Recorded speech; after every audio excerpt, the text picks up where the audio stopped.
Dans mon métier de navigateur au large, parfois on part pendant 3 semaines et évidemment au milieu de l'Atlantique, il n'y a pas de pharmacie.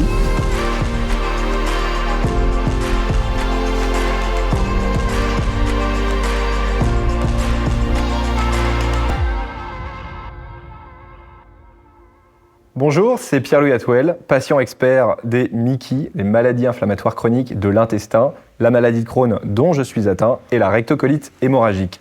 Aujourd'hui, on se retrouve dans un épisode de Parlons MICI et j'ai le plaisir d'accueillir le professeur Guillaume Bouguin, gastro-entérologue au CHU de Rennes. Bonjour Guillaume. Bonjour Pierre-Louis. Aujourd'hui, on va parler du voyage et des MICI. On sait que la plupart des patients, quand ils sont diagnostiqués, ont peut-être tendance à réduire, voire complètement arrêter de voyager quand ils sont diagnostiqués. Est-ce qu'on peut encore voyager avec une MICI ? La réponse, je crois, est une évidence. Oui, bien sûr. Et il faut voyager, il faut s'ouvrir l'esprit. Donc, oui, il faut voyager. Et puis, dans le voyage, je pense qu'on l'abordera. Il y a le voyage plaisir, en effet, des vacances. Et puis, il y a le voyage travail, parfois, où on a envie d'envisager un séjour un peu plus prolongé, sur quelques mois à l'étranger. Et si on a un peu peur, en tout cas, on est là pour le préparer. Et je crois qu'on va le préparer ensemble. Et justement, c'était ma question suivante. Concrètement, un patient vient de voir en consultation de gastro-entérologie. Il dit docteur, j'ai un projet de voyage, tiens, je vais partir 15 jours en vacances. Comment tu fais, toi, dans ta pratique au quotidien ? Alors comment je fais ? La première question, c'est quand ? Parce que c'est sûr, parfois on a des petites sueurs froides quand on nous dit demain je pars au Sénégal. Et on dit demain, que c'est vrai que le mieux en fait, c'est qu'on a un projet en fait, donc de l'anticiper. Alors c'est vrai qu'aujourd'hui on parle de voyages plutôt extraterritoriaux, donc en dehors de la France. Et puis la première question qu'on fait, comme tout le monde, avec ou sans MICI, c'est on se dit en fait quels sont les risques, et notamment les risques pour ma santé en fait, donc lors de ce voyage. Une des questions qu'on va se poser dans ce voyage plaisir, ça va être la vaccination. Et notamment, il y en a une qui peut nous embêter, c'est la fièvre jaune. Donc la fièvre jaune, pourquoi ? Parce qu'elle est demandée dans certains pays, comme l'Afrique subsaharienne, certaines zones d'Asie ou d'Amazonie. Et dans ce cas-là, en fait, cette vaccination ne peut pas se faire chez tous les patients, notamment quand les patients ont des traitements qui diminuent l'immunité. Et donc, qui nécessitent d'être anticipés. Globalement, il nous faut à peu près 4 mois devant nous pour faire une pause de traitement, faire la vaccination et reprendre le traitement éventuellement après. Donc ça, on interrompt le traitement de la MICI quand la maladie est stabilisée pour pouvoir faire le vaccin, c'est exactement. Ça ? Donc tu l'as dit, il faut que la maladie soit stabilisée. Donc c'est vrai que c'est mieux de voyager en rémission. C'est mieux aussi d'une façon un peu générale parce que on profitera plus de son voyage.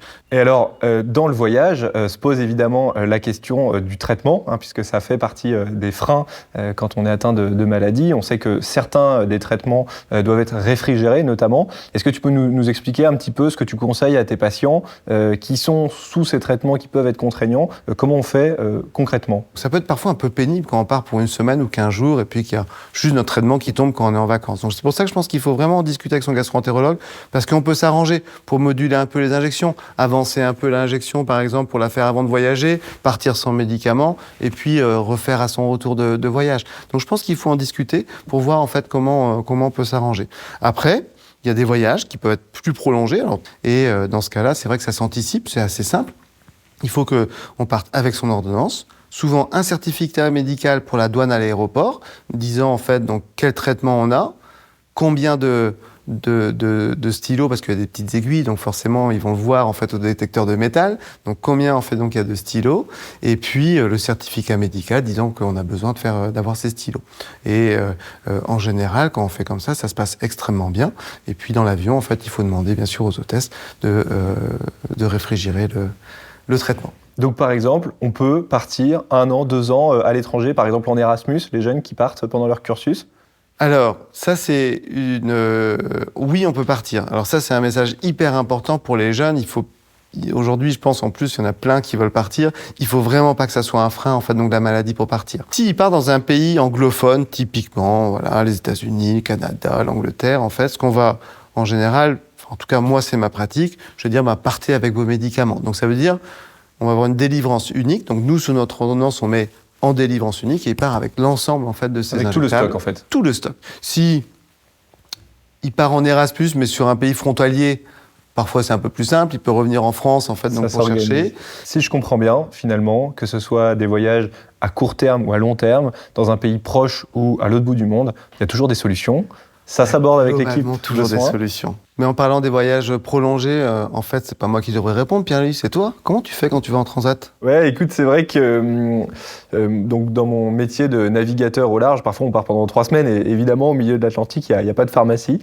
Donc finalement, ça reprend tout ce que tu nous expliques depuis tout à l'heure. C'est la préparation avec l'équipe de soins, très en amont. Concrètement, avec le gastro-entérologue, on va travailler tout au long de l'année pour, d'une part, surveiller l'activité de la maladie, être sûr qu'elle est bien stabilisée, partir dans les meilleures conditions possibles, et puis, si besoin, avoir ce petit kit d'urgence pour pouvoir gérer une crise si jamais elle venait à survenir. Et tu as un petit frigo dans ton bateau? J'ai pas de petit frigo parce que nous on fait toujours la compétition au poids. Par contre, c'est sûr que c'est une question qui se poserait si jamais je devais faire des compétitions un peu plus long terme. Aujourd'hui, on bricole un petit peu avec l'équipe de soins pour essayer de bien gérer les injections et les timings. Et pour l'instant, ça marche bien. Merci beaucoup, Guillaume. Avec plaisir.